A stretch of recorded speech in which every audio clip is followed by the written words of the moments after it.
Hello, Council. My name is Jeremy Lawrence. I'm speaking on behalf of Streets Live Yarra, acting as the President.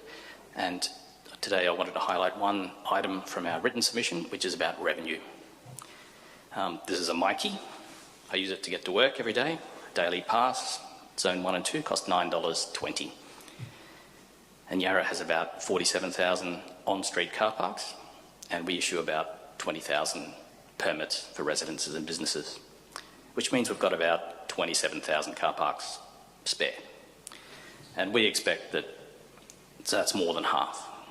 And we expect that more than half of the car parks in Yarra every day are used by commuters who drive in and park all day for free.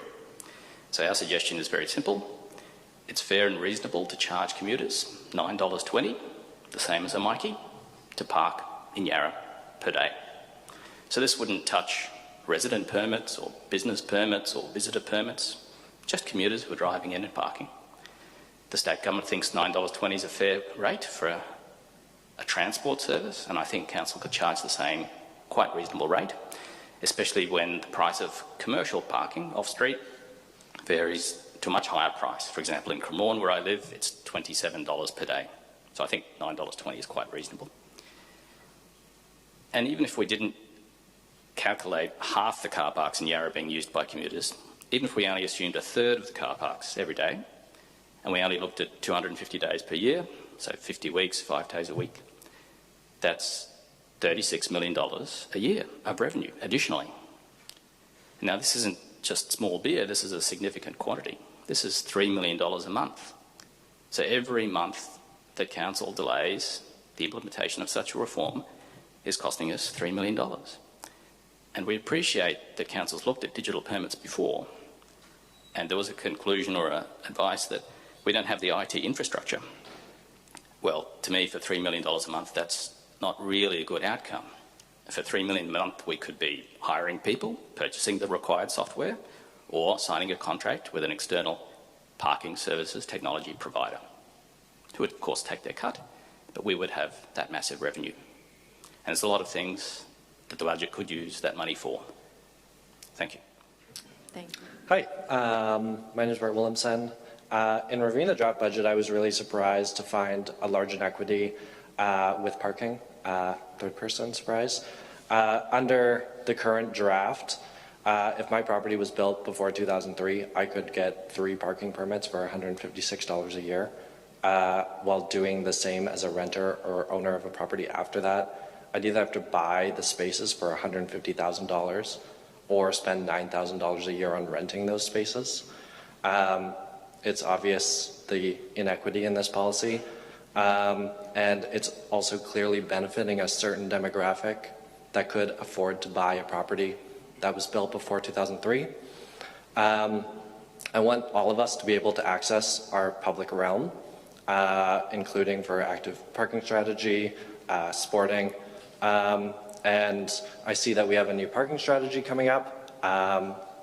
4 years is a lot. I'd like to really be involved in that parking strategy. But yeah, we also currently see a 7.2% decrease in the revenue from permits from last year, or $140,000 to prepare residents for what I'm sure will be a more equitable parking strategy in 4 years. I'd like to see the parking levy increased to a moderate amount. My quick napkin math, which cannot be accurate because I don't have all the details of how much money we're making from parking permits, if we just increase the free tier to $100 and every tier to $100, we could make up to $500,000 a year, which could just go into general coffers to decrease things like leisure, spend on active transportation and climate. And also, that $100 a year would be 30 cents a day to park. Thanks. Thank you. Thank you, Mayor. Apologies for being a few minutes late.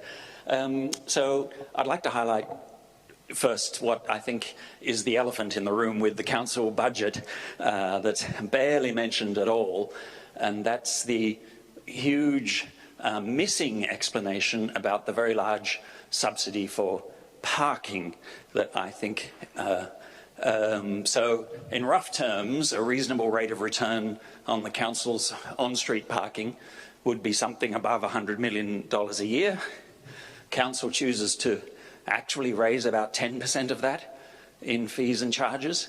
And that's something that I think just, really needs to be discussed. And I think other councils are beginning to have the debate, is that really the best use of resources? In particular, and I wonder, what's the rationale for this? I've raised it before, and I've never seen in any council documentation an explanation for prioritising above everything else the subsidising of parking. I think it makes the climate strategy pretty much a waste of time because the harm done by encouraging drivers. The active transport strategy is a kind of waste of time because of the harm done by encouraging driving over active transport. As a leisure centre user, I've been hit with very big leisure fees, and I see the leisure fees just 6 months ago, and I see the leisure fees are going up again. And I think, what's the rationale? You've increased the fees for children to swim, and it's still free to park outside. What is the rationale for that? It should be the other way around. You should,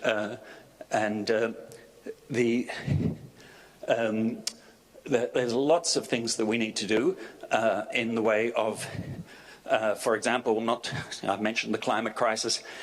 We've got a cost of living crisis. One of the best things you can do is to encourage cheap and environmentally friendly active transport. And the council is doing something in that direction, but it's tiny compared to the harm done by the excess subsidy of parking. And I think, we just need now to start the conversation of, because of course, it'll be a long time for that change to come, but let's put some figures in. How much revenue is being foregone?